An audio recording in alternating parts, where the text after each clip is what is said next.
Mamas in Control, episode 27. Welcome to Mamas in Control, where it's all about helping women redefine the beautiful mess called life and parenting and take back control of what they truly desire. And now, here is your host, Heather Chauvin.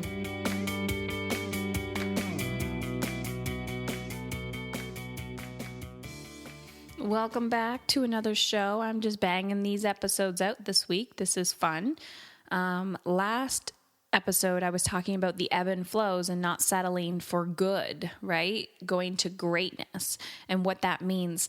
Over the years of my business and evolution of who I am in my personal practice, what I've noticed is when we settle for good, great doesn't happen.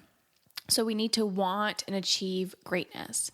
So before we dive into today's topic of finding your tribe, I wanted to let you know about a workshop that I will be attending in Los Angeles, in Long Beach, Los Angeles, California.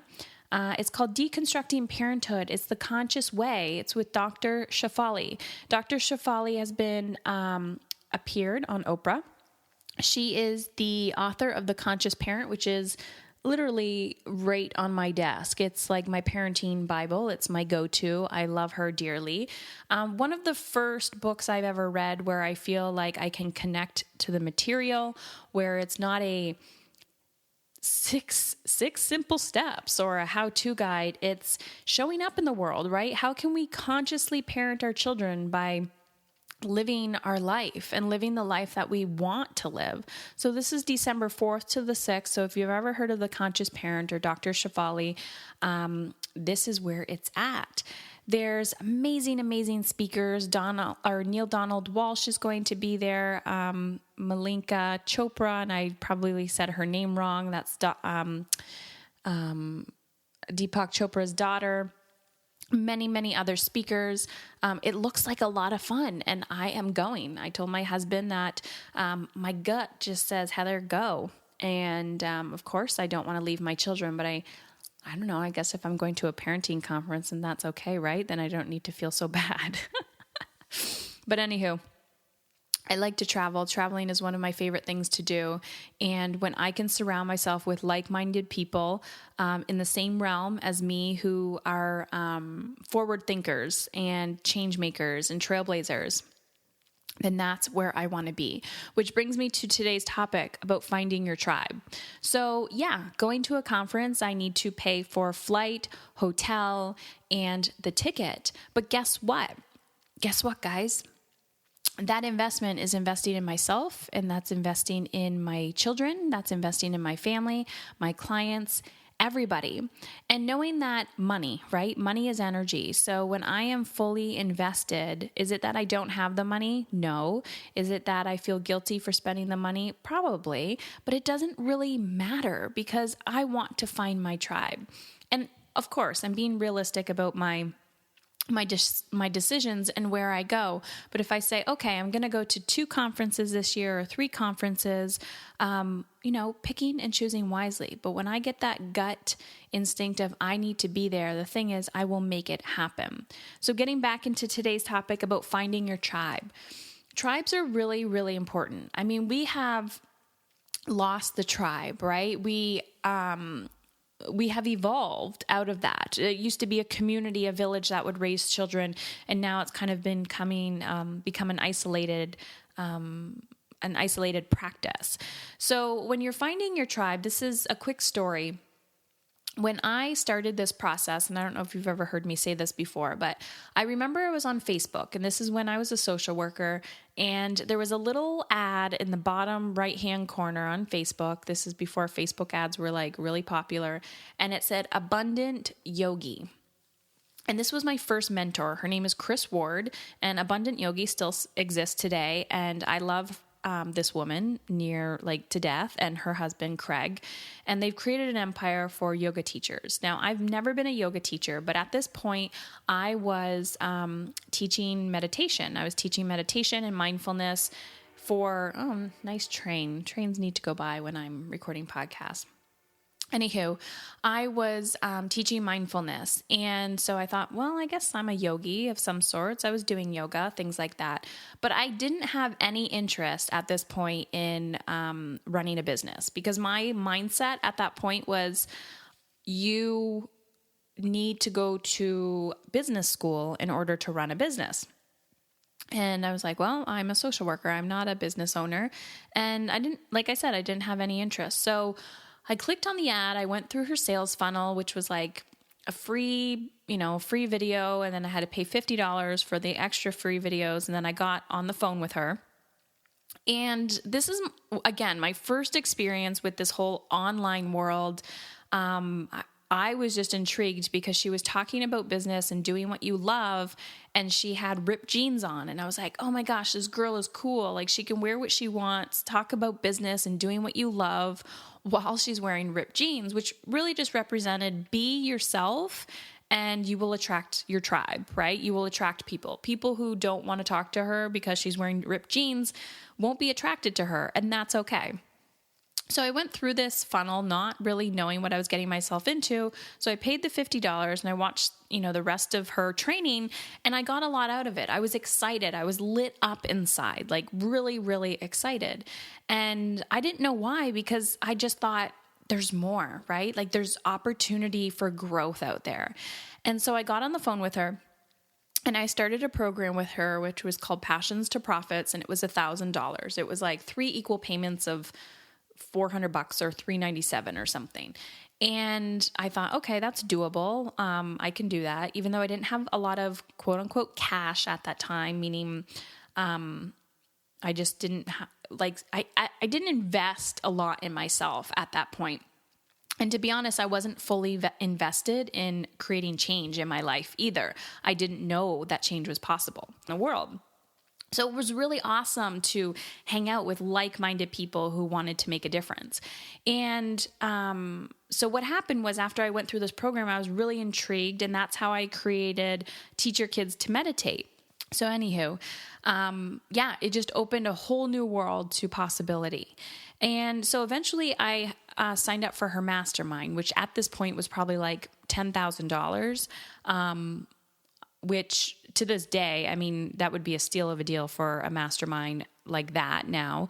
But what happened was, I remember how terrified I was of like, I can't afford it. I can't afford it. I can't afford it. And I was still working. And my coach said to me, well, Heather, can you get more hours? Is there something else you can do? And I was kind of like, I'll make it happen. Right. So many, many uncomfortable conversations with my husband, and we made it happen. And, it's funny because I remember at the end of it, I said to her, if I knew who I would become at the end of our time together, I would have remortgaged my home to get the results that I've gotten. And I was in such deep gratitude for the transformation that I've had in my life, and for her, just holding space for me and holding me accountable, but really just teaching me that, hey, if this is something you want, you got to go for it. Because I was playing victim in my life. So there's a method to my story. Just hang with me. And at that point, I was like committed and forever grateful, and I could see the transformation. But one of the things is I found my tribe. During that mastermind, I found like-minded women who came from all walks of life, where we were just all committed to the same thing, which was, I want to become the best version of myself, and I want to build a business that feels really good to me, where I'm serving the world in whatever modality they were, using, whatever aspect they were coming from. But I'm also being of service to myself, and that, maybe my programs and packages are a lot of money, but they're also going to see big transformation when they are invested in transformation. So this was my first aha moment to tribe. Because for so long in my life, I would just, crawl, or I'd wake up, get my kids ready, and then go back to bed and lie in fetal position and say, please let this pain go away. Please let this pain go away. And that pain wasn't going away. And it didn't go away until I woke up and I'd say, let's fucking do something about this. And let's show up every day for how I want to feel. And so this tribe, I just met so many women where, we could meet on Skype or we would meet in person, and they were from all over the world, and we would meet for retreats and things like that. And it's just this sacred relationship that you develop with like-minded people who are willing and ready to hold you accountable to your dreams, and vice versa.